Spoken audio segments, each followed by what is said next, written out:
25. 이야기는 다시 폐기인과 동료들에게로 돌아간다. 시골 구비론에서 이런 일들이 벌어질 때 폐기인 씨는 낡은 소굴, 낸시가 올리브를 데리고 나온 바로 그곳에서 활기 없이 연기만 자욱한 난로불을 굽어보며 생각에 잠겨 앉아 있었다.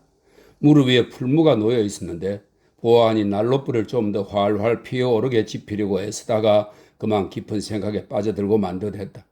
그는 깍지 낀 두 팔을 풀무 위에 올려놓고 양 엄지손가락으로 턱을 받친 채 멍하니 녹슨 벽난로 철망을 응시하고 있었다.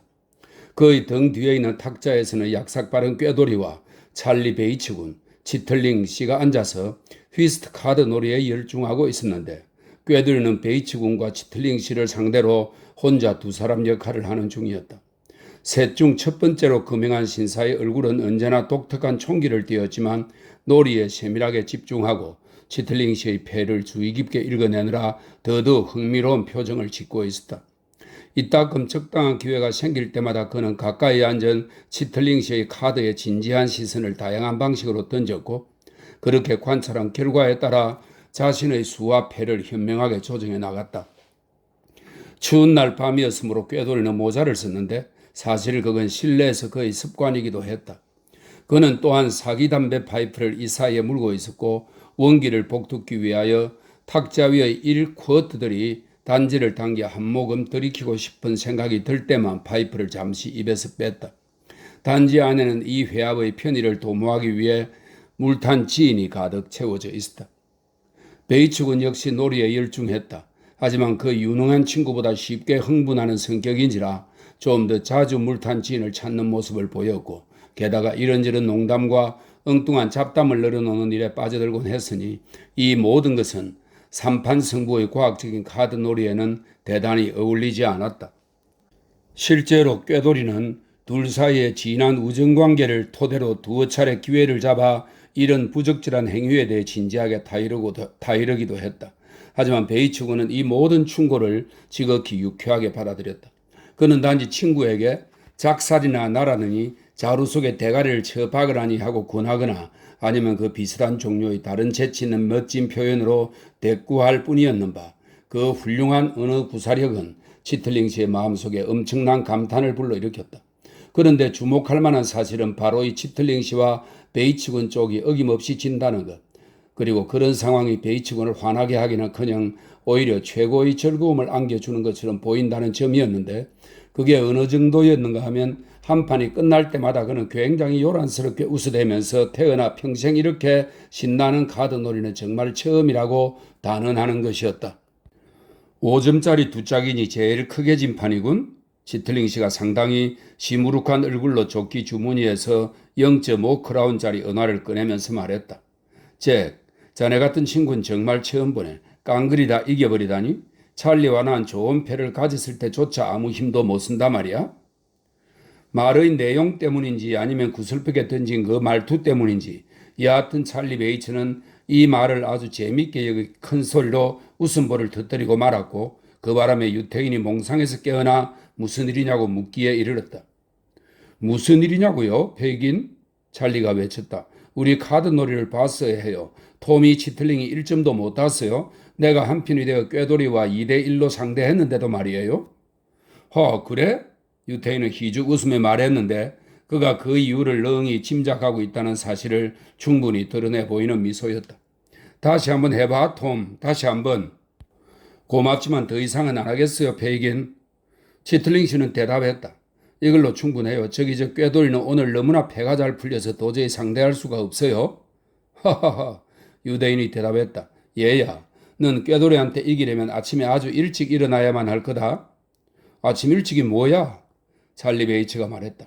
아예 밤부터 구두를 신고 있을 뿐만 아니라 양쪽 눈에 망원경을 하나씩 달고 목에다 오페라용 쌍안기까지 걸어야 할 걸 꾀돌이를 끊고 싶다면 말이야. 도킨스 씨는 이런 근사한 찬사들을 아주 담담한 태도로 받아들였다. 그리고는 누구든 한 번에 1실링을 걸고 카드의 그림패를 먼저 뒤집는 내기를 해보지 않겠느냐고 좌중의 신사들에게 제안했다. 하지만 아무도 도전을 받아들이지 않았는지라 그리고 이때쯤 해서 파이프 담배도 다 피고 연기가 꺼졌던지라 그는 카드놀이 칩 대용으로 썼던 백묵 조각을 들고는 탁자 위에다 뉴게이트 감옥의 평면도를 그리며 무료함을 달래기 시작했다. 그러면서 독특하고 날카로운 휘파람을 계속 불어댔다. 넌 참 지독히도 지루한 녀석이구나, 톰이. 한참 긴 침묵이 흘렀을 때 꾀돌이가 갑자기 하던 동작을 멈추고 치틀링 씨에게 말했다. 베이긴, 얘가 지금 무슨 생각을 하는 것 같아요? 내가 어떻게 알겠니, 얘야? 부지런히 풀무지를 하던 유태인이 돌아보며 대답했다. 이런 돈 생각 아닐까 아마? 아니면 막 떠나온 외딴 작은 시골집 생각? 하하, 맞니 얘야? 천만에요. 꾀돌이가 화제의 대상인 치틀링 씨가 막 대답하려는 것을 가로막으며 말했다. 찰리, 너 뭐라고 생각해? 글쎄, 내가 보기엔 말이야. 베이츠군이 싱긋 웃으며 대답했다. 쟤는 뱃한테 이만저만 반한 게 아닌 것 같아. 저기 얼굴 빨개지는 것 좀 봐. 아이고, 이런 못 봐주겠네. 이거 정신 못 차리겠군. 사랑에 빠진 토미 치틀링이라. 아이고, 페이긴. 이렇게 신나는 일이 또 있을까요? 치틀링 씨가 연애 감정의 포로가 되었다는 생각에 완전히 압도당한 베이츠군은 의자에 깊숙이 털썩 주저앉았는데 너무나 격렬하게 몸을 내던지는 바람에 그만 균형을 잃고 뒤로 훌르덩 넘어지고 말았다. 하지만 이 사고가 그의 즐거움을 조금도 경감시키지 못했는지 그는 바닥에 완전히 쭉 뻗은 채 계속 웃어대었으며 그러다가 겨우 멈추고 일어나 의자에 다시 앉은 뒤에 또다시 웃기 시작했다. 쟤는 신경 쓰지 말거라 얘야.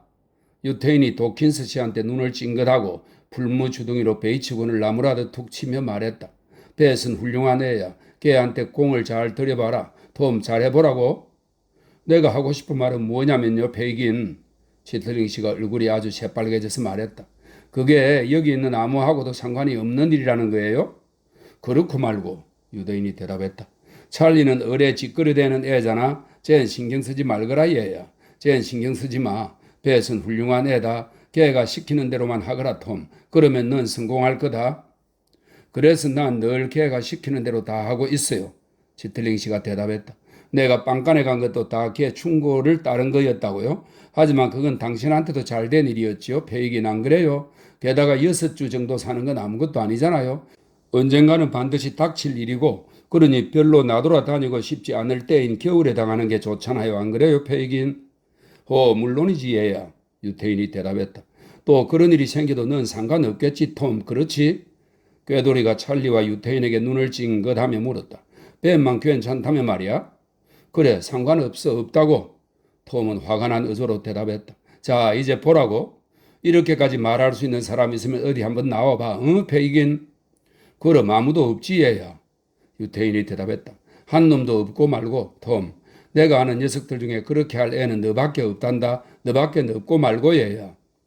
내가 뱃을 불었으면 깨끗이 풀려 나왔을 거라고요? 안 그래요, 페이긴?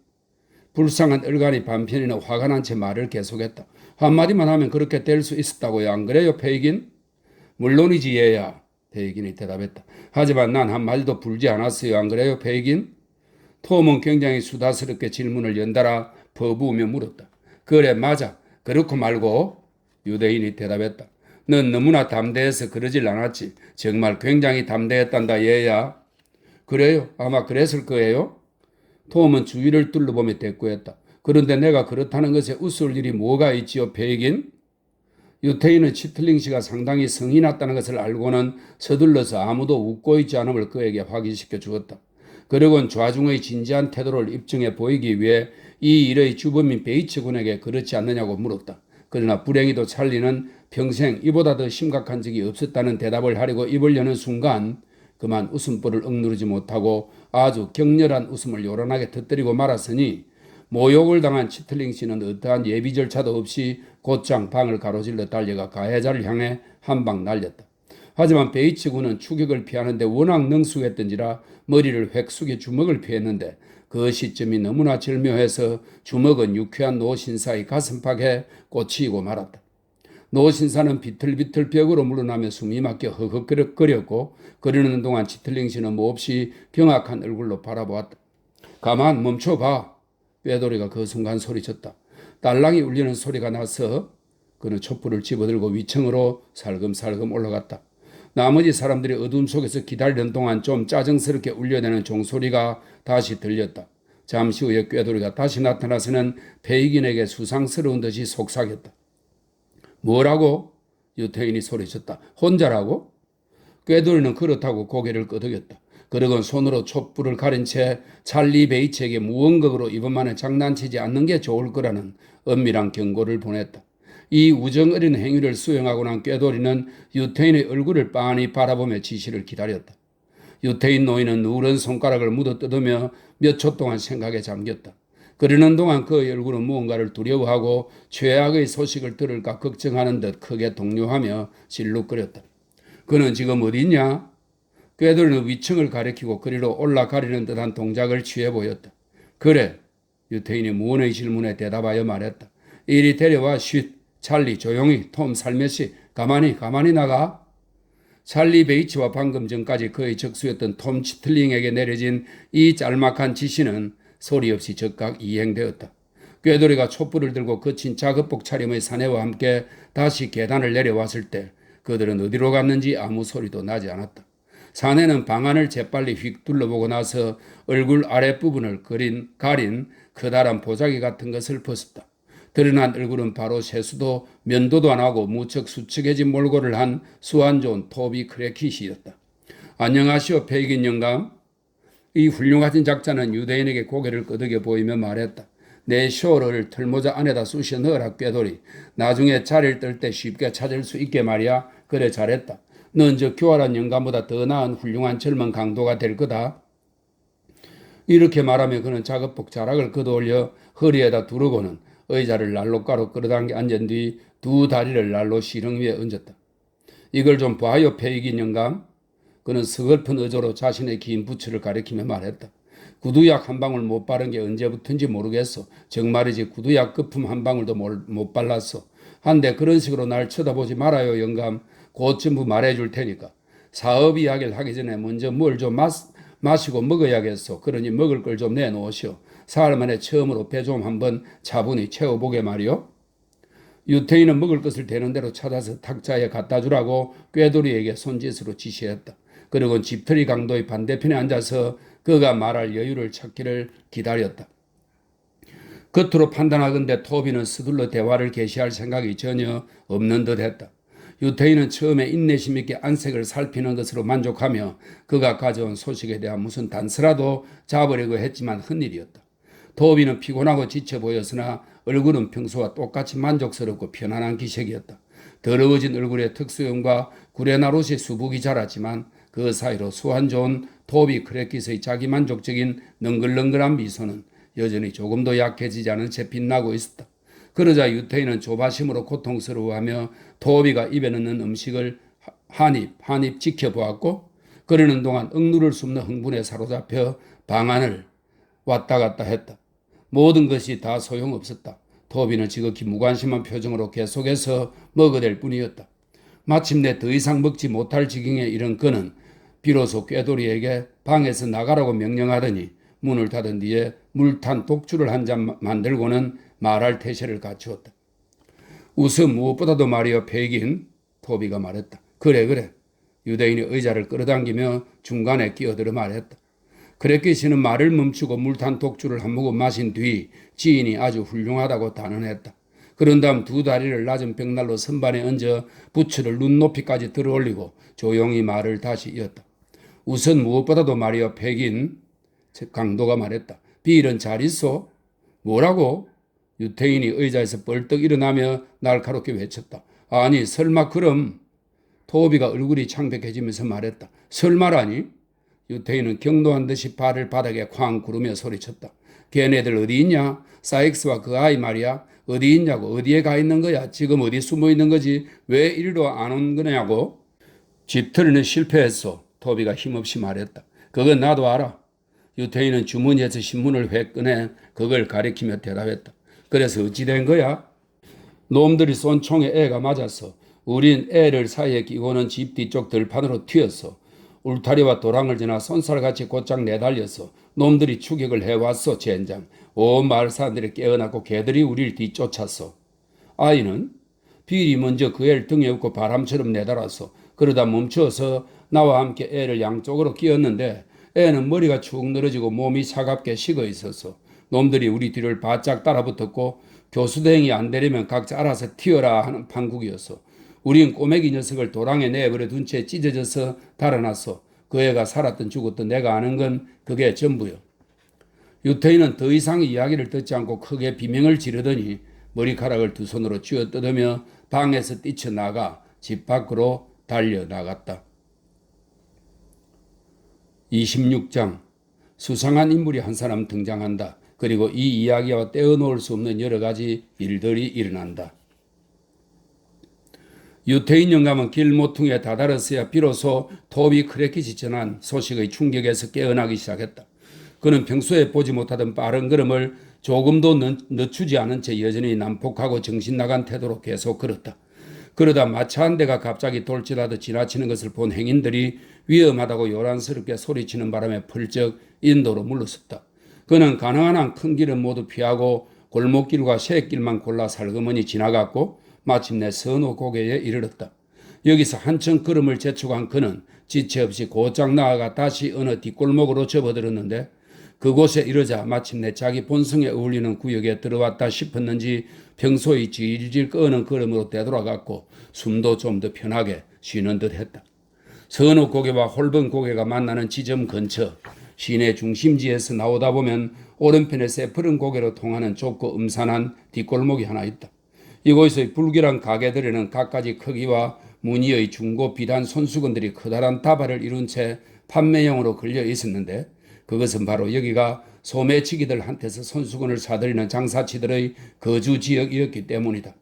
손수건들 수백 개가 창문 밖 나무못에 흔들흔들 매달리거나 문 기둥에 걸린 채 나부꼈고 안쪽 선반에도 무더기로 쌓여 있었다. 비록 좁은 구역이었지만 이곳 필드 골목길에는 이발소, 다방, 맥주집, 큰 생선튀김 가게 등이 자리하고 있었다. 그 자체가 하나의 상업지구를 이루고 있는 이곳은 좀도둑들이 거래 중심지로 이른 아침과 어스름이 깃들 무렵에 상인들이 말없이 찾아와 가게 안쪽의 어둠침침한 거실에서 거래를 하고는 올 때와 마찬가지로 수상하게 떠나가는 곳이었다. 여기서는 헌옷장수, 신기료장수, 넝마장수들이 좀도둑들을 위해 가게 간판 대신에 자기네 물건들을 진열해 놓는다. 여기서는 또한 수많은 낡은 쇠붙이와 뼈들, 곰팡이내 나는 모직물과 린넨 제품들이 더러운 창고에서 녹슬거나 썩어가고 있었다. 유태인이 접어든 데는 바로 이런 곳이었다.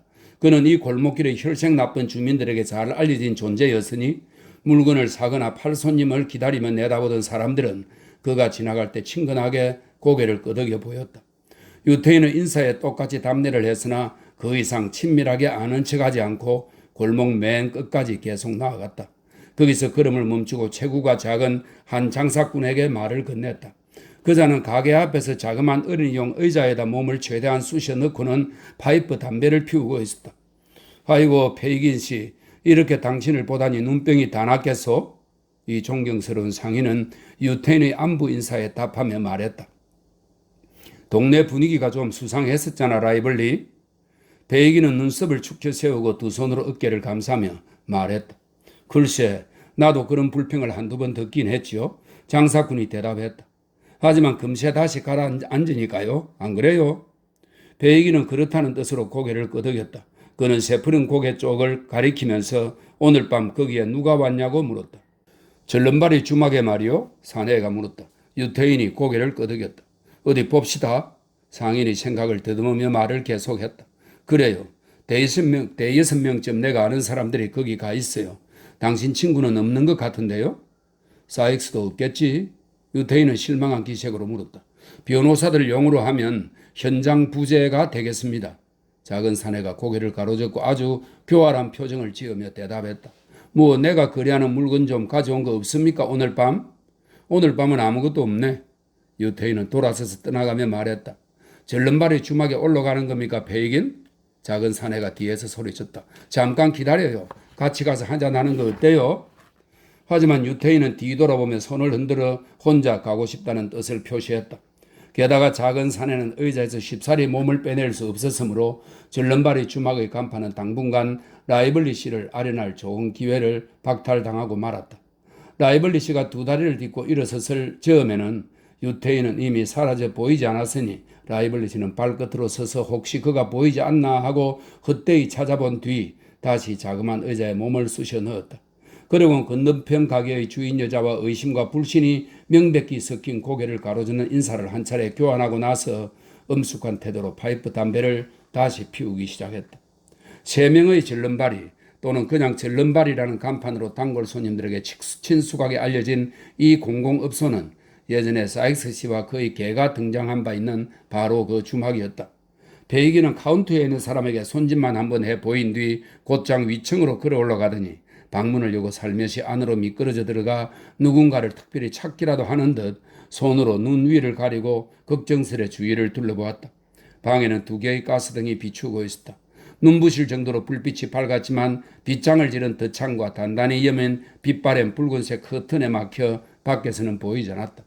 천장은 가스등 화염에 그을려 색깔이 상하는 것을 막기 위해 시꺼먼 칠을 해놓았다. 방 안은 담배 연기로 너무나 자욱해 처음에는 더 이상 아무것도 분간하기 힘든 지경이었다. 하지만 열린 문으로 연기가 약간 빠져나가면서 귀를 때리는 소음만큼이나 혼란스럽게 뒤엉킨 사람들의 머리를 차츰차츰 식별할 수 있었다. 방 안의 장면에 눈이 좀 더 익숙해짐에 따라 유태인은 기다란 탁자 주위에 밀집한 많은 남녀의 존재를 점차 알아차릴 수 있게 되었다. 탁자의 위쪽 끄트머리에는 회의용 망치를 손에 든 사회자 한 사람이 앉아있고 저 멀리 구석에서는 코가 푸르스름하고 치통 덕분에 얼굴을 꽁꽁 싸맨 전문 음악가 신사 하나가 피아노를 맡아 딩동딩동 연주하고 있었다. 베이긴이 슬그머니 안으로 들어섰을 때 마침 그 전문 음악가 양반은 전주곡격으로 건반을 빠르게 훑었고 그러자 방 안의 모든 사람들이 노래를 청하는 소리를 함께 외쳐댔다. 이 소리가 가라앉자 젊은 여자 하나가 앞으로 나와 4절짜리 민요로 좌중을 즐겁게 해줬는데 반주자는 각 절과 절 사이마다 곡 전체를 처음부터 끝까지 가능한 한 크게 연주했다.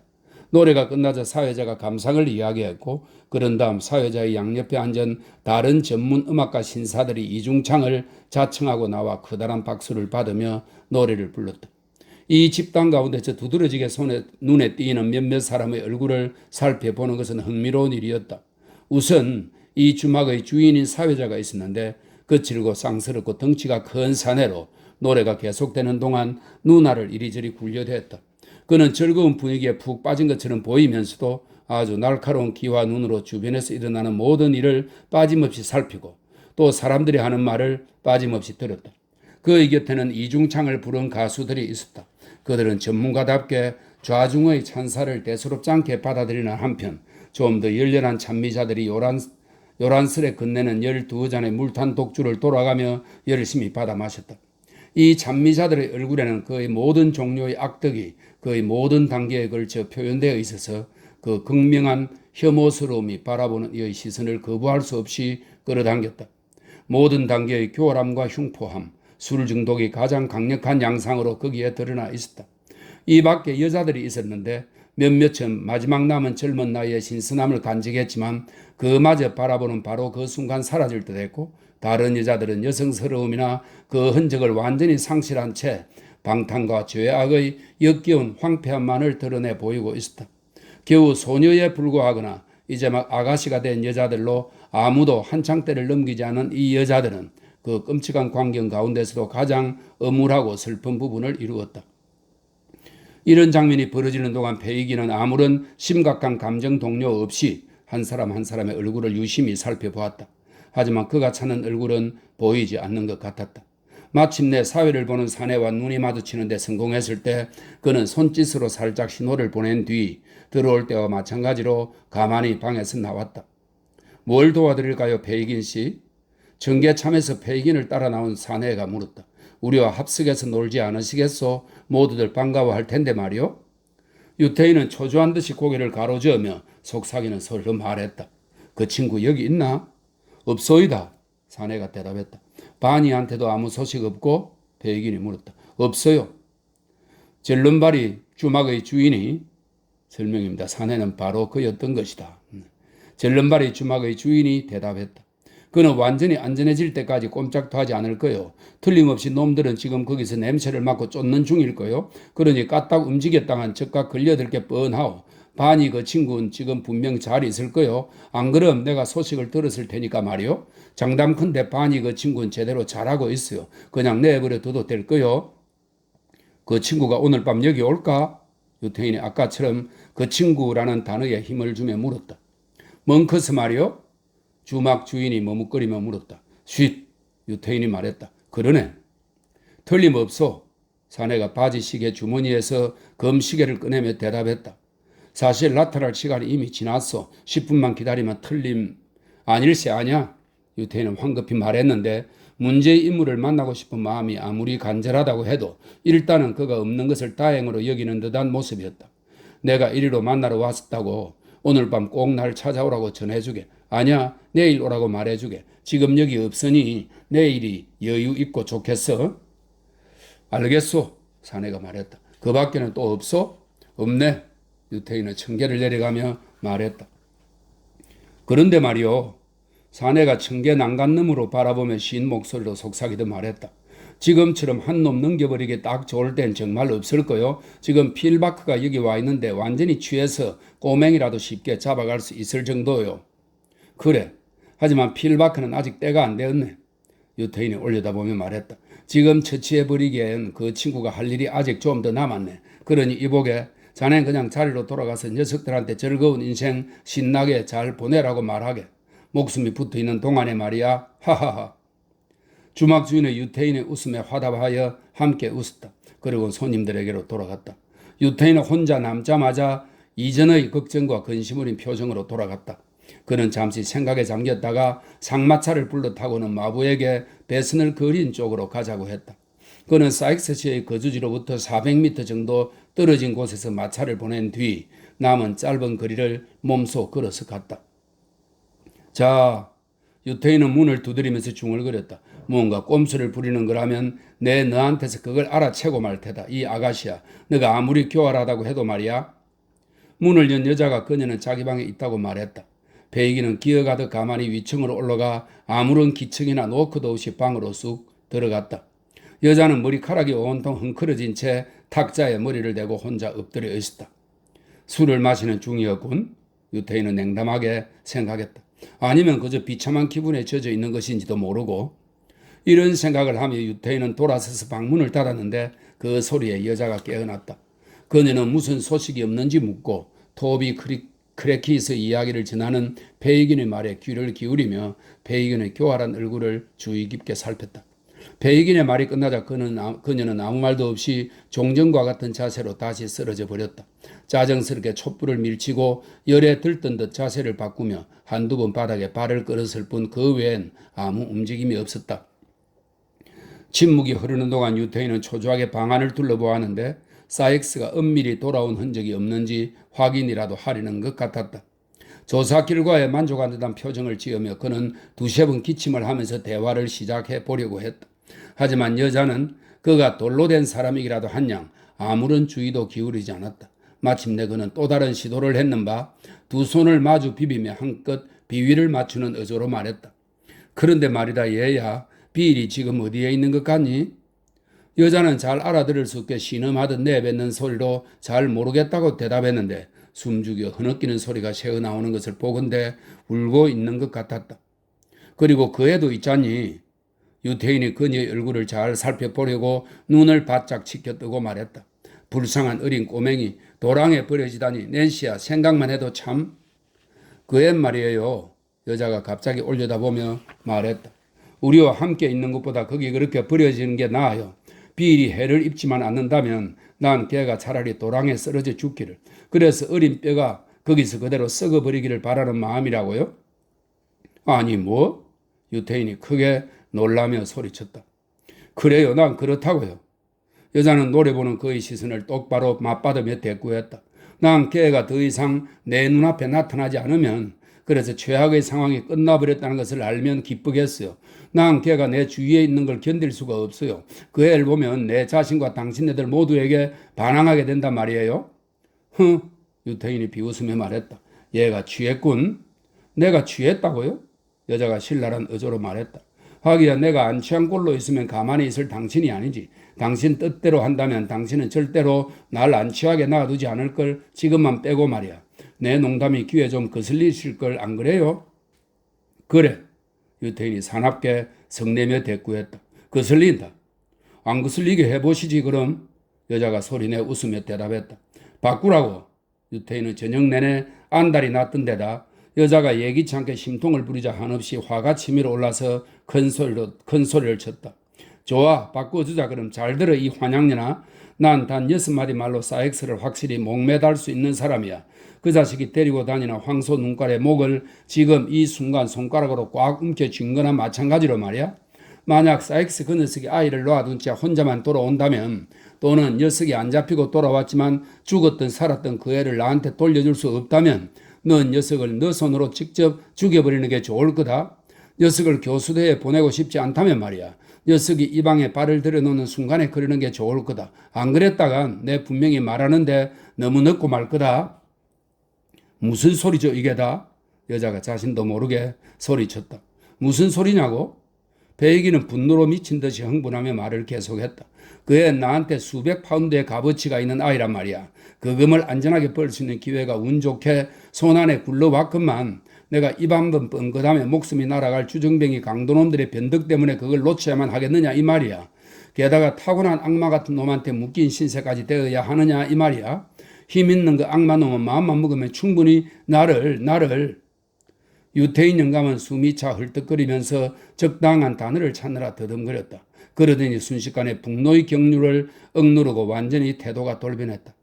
한순간 전만 해도 그는 불끈진 두 주먹으로 허공을 움켜쥔 채 두 눈을 부릅뜨고는 얼굴이 흑빛이 되어 격정에 떨었다. 그러나 지금은 의자에 주저앉아 잔뜩 몸을 움츠린 채 혹시 자신의 사악한 비밀을 누설하지 않았나 하는 두려움에 벌벌 떨고 있었다. 잠시 침묵을 지키던 그는 용기를 내어 여자를 돌아다 보았다. 그녀가 아까 깨우기 전과 마찬가지로 축 늘어진 자세로 있는 것을 보자 그는 약간 안심하는 모습이었다. 예, 낸시야. 유태인은 평소의 쉰 목소리로 말했다. 내 말이 신경에 좀 거슬려니 얘야. 이제 날 좀 그만 내버려둬요 페이긴. 여자가 깨느른하게 고개를 쳐들며 대답했다. 비일이 이번 일은 해내지 못했지만 다음번에 해낼 거예요. 그동안 당신을 위해 많은 일을 잘 해줬잖아요. 그리고 앞으로도 할 수 있는 한 계속 많은 일을 할 거잖아요. 할 수 없는 거면 안 할 거고 말이에요. 그러니 더 이상 그 일에 대해서는 얘기하지 말아요. 그 아이에 대해서는 어쩌지 얘야? 유태인은 초조한 듯이 두 손바닥을 마주 비비며 말했다. 그 아이도 다른 사람처럼 자기 운수를 따르는 수밖에 없죠 뭐. 낸시가 급히 끼어들어 말했다. 그리고 다시 말하지만 난 그 애가 죽어버려서 더 이상 해를 당하지 않고 당신한테서 벗어나기를 바라요. 빌한테 해가 되지만 않는다면 말이에요. 그리고 토비가 무사히 빠져나왔다면 빌도 분명코 안전할 거예요. 빌은 언제든지 토비 같은 사람 둘의 몫은 하니까요. 그런데 조금 전에 내가 한 말은 어떻게 생각하니 얘야? 유태인은 번뜩이는 눈으로 계속 빤히 응시하면서 물었다. 나한테 무언가 부탁하는 얘기라면 처음부터 전부 다시 말해줘야 할 거예요. 낸시가 대답했다. 그것도 기다렸다가 내일 말하는 게 좋을 거고요. 당신 때문에 1분 정도 정신이 들긴 했지만 지금은 다시 멍해진 상태예요. 배기는 몇 가지 질문을 좀 더 던졌는데 모두 자신이 무심결에 내뱉은 말에서 여자가 무언가를 알아차렸는지 확인하려는 의도에서였다. 하지만 그녀는 모든 질문에 아무런 주저함 없이 대답했을 뿐만 아니라 자세히 살피는 그의 시선에도 동요하는 모습을 전혀 보이지 않아서 그녀가 술에 적지 않게 취해 있다는 처음의 인상이 다시금 확고해졌다. 실제로 낸시는 유태인 영감의 여자 제자들에게 아주 일반적인 결점에서 자유롭지 못했으니 그들의 이 결점은 어린 나이 때부터 제지당하기보다는 오히려 적극 장려되었다. 낸시의 흐트러진 모습과 방 전체에 퍼진 독한 지인 냄새가 유태인의 추정이 옳다는 강력하고 확실한 증거를 제공했다. 앞에서 묘사한 것처럼 일시적으로 난폭한 모습을 보였던 낸시는 처음에 무감각한 상태로 떨어져 있다가 나중에 복잡한 감정 상태에 빠져들었다. 착잡한 심정의 영향으로 그녀는 1분 동안 눈물을 줄줄 흘리다가 다음 순간 절대로 죽는 소리 하지 마 라는 등 이런저런 말들을 외쳐대고 신사나 숙녀가 행복하게만 하면 상관할 게 무엇가 있겠는가 하는 문제를 여러 가지 방식으로 헤아렸으니 살아오면서 이런 일을 상당히 많이 겪은 페이긴 씨는 그녀가 정말로 지독하게 취한 상태라고 판단하고는 크게 만족스러워했다. 이런 확인을 통해 마음의 불안을 드러냈으므로 그리고 오늘 밤 들은 이야기를 여자에게 전하는 한편 사익스가 돌아오지 않았음을 자기 눈으로 직접 확인하는 이중의 목적을 달성했으므로 페이긴스는 탁자에 머리를 올려놓고 잠든 젊은 친구를 그대로 내버려 둔 채 다시금 발길을 돌려 자기 집으로 향했다. 자정까지 1시간도 채 남지 않은 시각이었다. 어둡고 살을 애듯이 추운 날씨에 그는 늑장 부릴 마음이 별로 없었다. 거리를 휩쓸며 부는 날카로운 바람은 먼지와 진흙을 치우듯이 행인들도 치워버린 것 같았는데 거리의 사람이 거의 눈에 띄지 않았고 그나마 서둘러 집으로 달려가는 모습들 뿐이었다. 하지만 유태인에게는 딱 알맞은 방향으로 바람이 불어줬으니 그는 바람을 등지고 앞으로 나아갔으며 이따금 새롭게 일어난 돌풍이 뒤에서 거칠게 밀 때마다 부르르 몸서리치며 몸을 떨었다. 자신이 사는 거리의 모퉁이에 도착한 그는 일찌감치 호주머니에다 손을 넣고 현관 열쇠를 찾기 시작했는데 그 순간 짙은 그늘에 가려진 툭 튀어나온 출입구에서 시커먼 형상 하나가 나타나더니 길을 건너 유태인이 알아차리지 못하는 사이에 미끄러지듯 다가왔다. 페이긴. 유태인은 귀 가까이에 대고 목소리가 속삭였다. 아, 유태인은 재빨리 돌아서며 말했다. 자네 그렇소. 낯선 사람은 말을 끊으며 사납게 말했다. 여기서 2시간이나 기다렸어. 대관절 어디 갔다 이제 오는 거요? 자네 일로 다녀오는 참이라네. 이보게. 유태인은 대답하면서 불안스레 상대방을 헐끗 쳐다보는 한편 발걸음을 넣어주었다. 자네 일로 밤새도록 돌아다녔다네? 물론 그러시겠지. 낯선 사람은 비웃으며 말했다. 그래, 무슨 성과를 올리셨소? 별로 좋지가 않다네. 유대인이 말했다. 설마 나쁘다는 말은 아니겠지?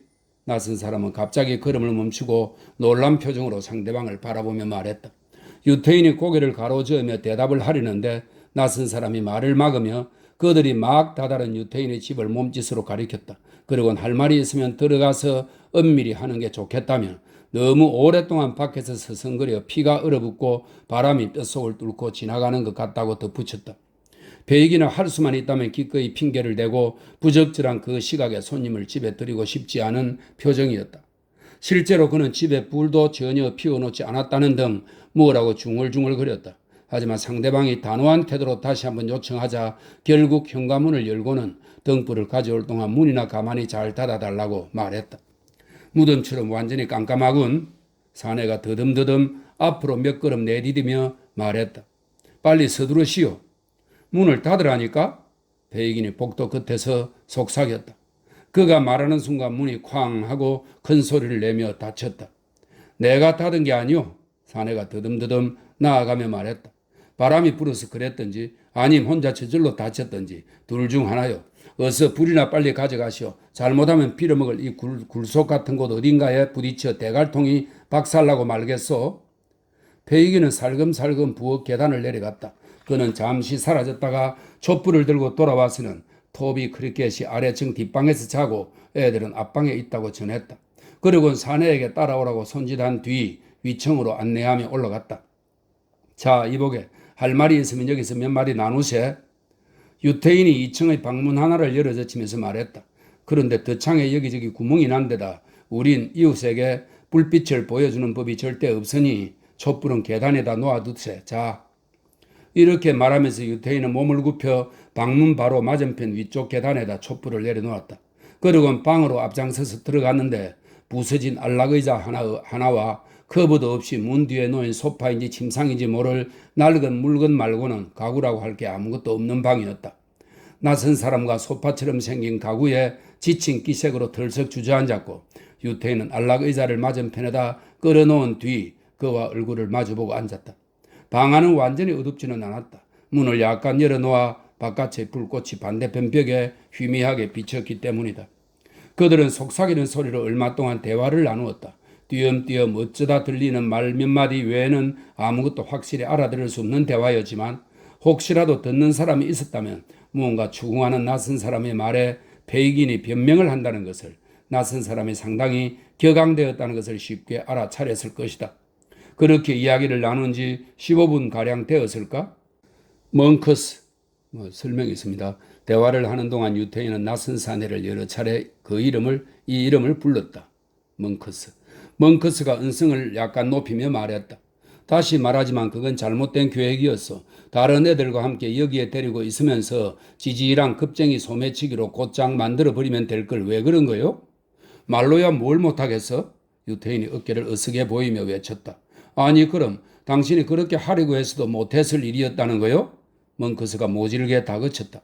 다른 애들한테는 그동안 수없이 해온 일이 아니오. 길어봤자 12달만 참고하면 그 애를 죄수로 만들어 나라 밖으로 깨끗이 가령 종신형 같은 걸로 쫓아낼 수 있었을 거 아니오?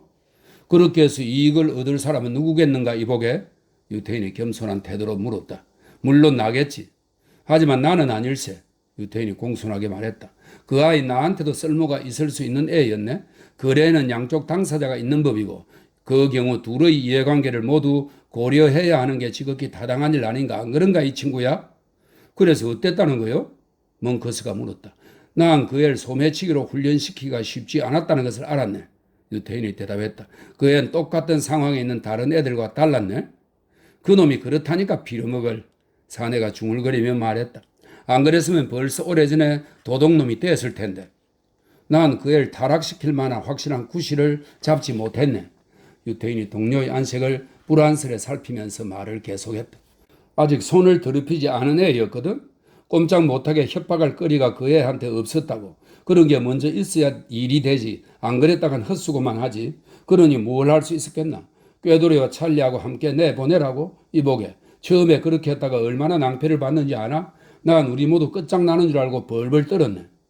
그건 내 탓이 아니었잖소. 멍커스가 말했다. 아 물론 아니지 이보게. 유태인은 다시 말을 이었다.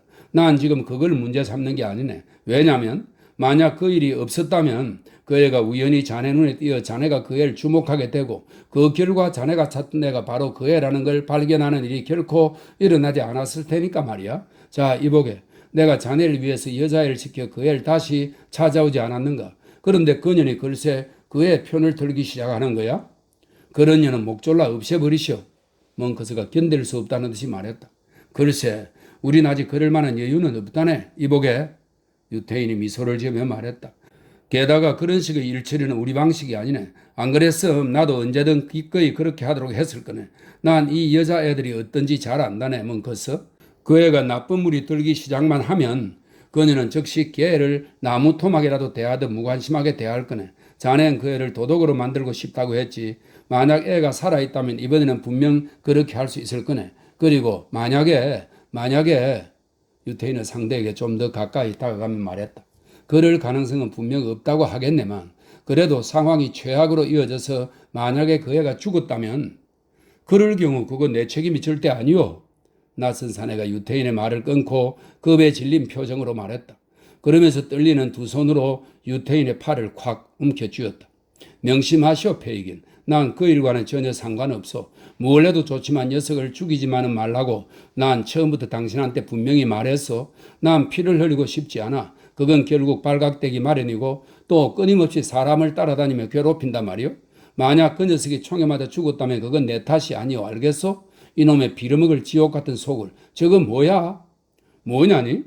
겁에 질린 사내가 벌떡 일어서는 것을 유태인이 두 팔로 휘감듯이 붙잡으며 외쳤다. 어디에? 뭐가 말이야? 저기. 사내는 맞은편 벽을 노려보면서 대답했다. 그림자 말이오. 망토에 보닛 모자를 쓴 여자의 그림자가 저 널판지 벽을 바람처럼 스치는 게 보였어. 유태인은 잡았던 손을 놓았고 두 사람은 곧장 요란스럽게 방에서 달려나갔다. 촛불은 외풍에 한참 타들어간 상태였지만 제자리에 그대로 놓여 있었다. 촛불 빛이 보이는 것은 텅 빈 계단과 그들 자신의 하얗게 질린 얼굴뿐이었다. 두 사람은 열심히 귀를 기울여 보았다. 집 안은 깊은 정적에 뒤덮여 있었다. 자네 흙끝을 본 게로군? 유태인이 촛불을 집어들고 동료를 돌아보며 말했다. 맹세코 분명히 보았어. 멍커스가 부들부들 떨면서 대답했다. 내가 막 쳐다보았을 때 몸을 앞으로 구부리고 있었는데 소리치자 쏜살같이 사라져버렸어. 유태인은 경밀에 찬 표정으로 동료의 창백한 얼굴을 헐끗 쳐다보더니 따라오고 싶으면 따라오라고 말한 뒤 계단을 올라갔다. 그들은 모든 방을 들여다보았다. 모두 썰렁하게 가구도 없이 텅 비어 있었다. 두 사람은 1층 복도로 내려갔고 그런 다음 아래층으로 내려가 창고들을 살폈다. 아래쪽 벽마다 축축한 이끼가 끼어 있었고 달팽이와 벌레들이 지나간 자국이 촛불을 받아 번들거렸다. 하지만 모든 게 쥐죽은 듯이 고요했다. 자, 어떻게 생각하나? 다시 복도로 올라왔을 때 유태인이 말했다. 우리 둘 외에 이 집엔 토비하고 애들밖에 없네. 그리고 걔들은 걱정하지 않아도 되네. 이걸 보게 그 증거로 유태인은 호주머니에서 열쇠를 2개 꺼냈다. 그리고 맨 처음 아래층으로 내려갔을 때 토비와 아이들의 방문을 밖에서 잠가 2사람의 대화를 아무도 침해하지 못하도록 해놓았다고 설명했다. 이렇게 덧붙여진 정언으로 인해 멍커스는 심하게 흔들렸다. 아무것도 발견하지 못한 채 수색을 해나가는 동안 그의 주장은 점점 그 기세가 약해졌던 바 그는 이제 소름 끼치는 웃음을 몇 차례 터뜨리더니 자기가 흥분해서 헛것을 본 것에 불과할 수도 있다고 인정하기에 이르렀다. 하지만 그는 갑자기 1시가 지났다는 것을 떠올리며 그날 밤은 더 이상 대화를 계속할 생각이 없다고 말했다. 그래야 이 다정한 2짝은 서로 헤어졌다.